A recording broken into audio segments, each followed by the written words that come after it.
مدارس امن کی پہچان امامت کی علامت ہے. رضیت باللہ ربا وبالاسلام دینا وبمحمد صلی اللہ علیہ وسلم رسول النبی. اما بعد، آج کا ہمارا موضوع ہے سیدنا معاویہ رضی اللہ تبارک و تعالی عنہ. حضرت سیدنا معاویہ رضی اللہ تعالی عنہ مکہ مکرمہ کے نامور سردار سیدنا ابو سفیان کے فرزند ارجمن تھے. بعثت نبوی صلی اللہ علیہ وسلم سے 5 سال قبل یعنی 608 عیسوی کو آپ کی ولادت ہوئی. بچپن ہی سے آپ رضی اللہ تعالیٰ عنہ بچپن ہی میں آپ میں اولوالعزمی اور بڑائی کے آثار نمایاں تھے. چنانچہ آپ نوعمر تھے. آپ کے والد ابو سفیان رضی اللہ تعالیٰ عنہ نے آپ کی طرف دیکھا کرتے تھے اور فرماتے تھے کہ میرا بیٹا بڑے سر والا ہے، یعنی یہ اس کے لائق ہے کہ یہ اپنی قوم کا سردار بنے. تو آپ کی والدہ محترمہ حضرت ہندہ رضی اللہ تعالیٰ عنہ نے جب یہ سنا کرتے تو کہنے لگتی فقط اپنی قوم کا سردار ہوگا، اور کہتے تھے کہ میں اس پر روں اگر یہ پورے عرب کی قیادت نہ کرے.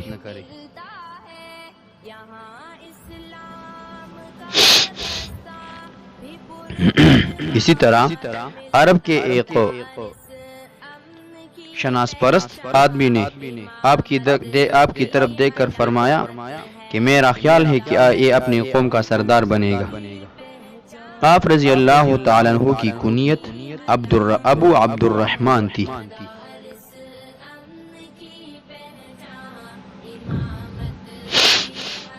آپ کی والدہ محترمہ آپ کے ماں باپ نے آپ کی تربیت عرب کے دستور کے مطابق کوئی کسر نہ چھوڑی. مختلف علوم و فنون سے آپ کو آراستہ کیا، اور وہ اس دور میں جبکہ لکھنے پڑھنے کا رواج بالکل نہ تھا، یہ سارے عرب میں جہالت کا اندھیرا چھایا ہوا تھا. آپ رضی اللہ عنہ کا شمار ان چند گنے چنے لوگوں میں ہونے لگا جو علم و فن سے آراستہ تھے اور لکھنا پڑھنا جانتے تھے. اسلام سے پہلے آپ کی حالت کے بارے میں علامہ ابن کثیر رحمہ اللہ فرماتے ہیں کہ یہ اپنی قوم کے سردار تھے. آپ کے حکم کی اطاعت کی جاتی تھی اور آپ کا شمار مالدار لوگوں میں ہوتا تھا.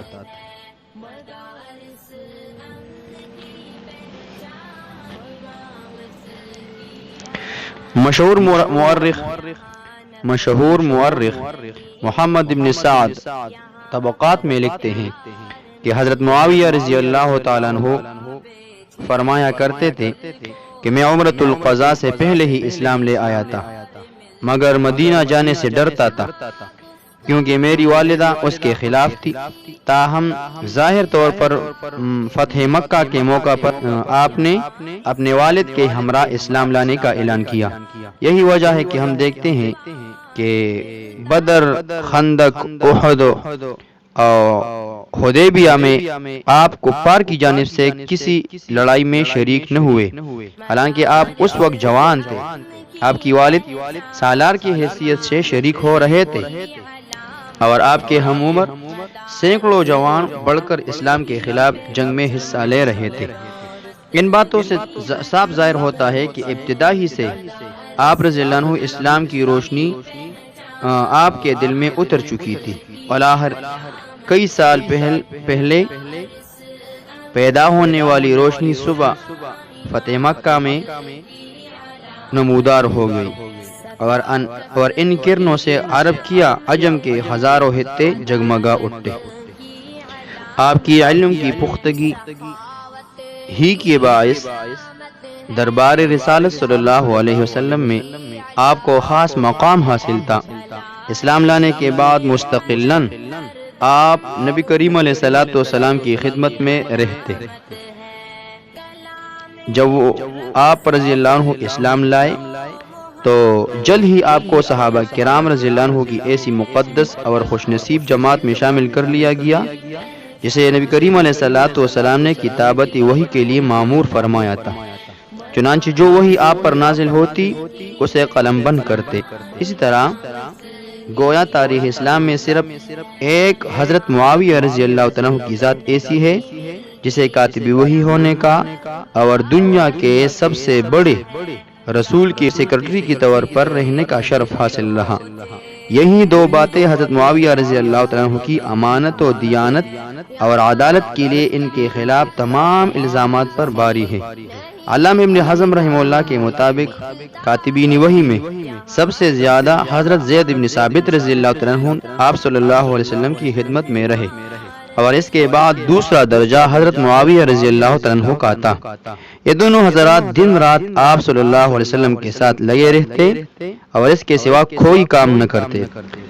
کاتبان وحی کو قرآنی صراحت کی روشنی میں دیکھا جائے تو ان کی صداقت کے لیے یہی ایک چیز کافی ہے، فی صحف مکرمہ مرفوعۃ مطہرہ بایدی سفرۃ کرام بررہ۔ اسی آیت مبارکہ کی روشنی میں واضح ہوا کہ کاتب وحی کے طور پر آپ رضی اللہ عنہ کا درجہ کس قدر بلند ہے۔ قرآن کریم کی زبان میں آپ رضی اللہ عنہ بہت عزت والا کہا گیا ہے، ایک مسلمان کے لیے اس سے بڑی کوئی سند نہیں۔ جب آپ رضی اللہ عنہ نے اسلام قبول کیا تو اسلام قبول ہونے کے بعد آپ رضی اللہ عنہ نے نبی کریم علیہ الصلوۃ والسلام کے ساتھ تمام غزوات بالخصوص حنین، طائف، یمامہ اور چھوٹی چھوٹی کئی جنگوں میں شرکت فرمائی۔ خصوصاً طائف میں اپنے والد حضرت ابو سفیان رضی اللہ عنہ کے ہمراہ تبلیغ و جہاد کے لیے اہم خدمات سر انجام دی، اور آپ کے والد نے وہاں کے رئیس الاعظم ابن الاسود کو حلقے بگوش اسلام کیا، جس سے خوش ہو کر آپ صلی اللہ علیہ وسلم نے ان کو اور ان کے والد کو کثیر مال غنیمت مرحمت فرمائی۔ یہاں تک کہ خود ایک شیعہ مورخ یہاں تک لکھتے ہیں کہ معاویہ رضی اللہ عنہ ان کاتبان وحی میں سے تھے جو رسول اللہ صلی اللہ علیہ وسلم کے پاس بیٹھ کر لکھتے تھے۔ رسول اکرم صلی اللہ علیہ وسلم کا ان پر بڑا اعتماد تھا۔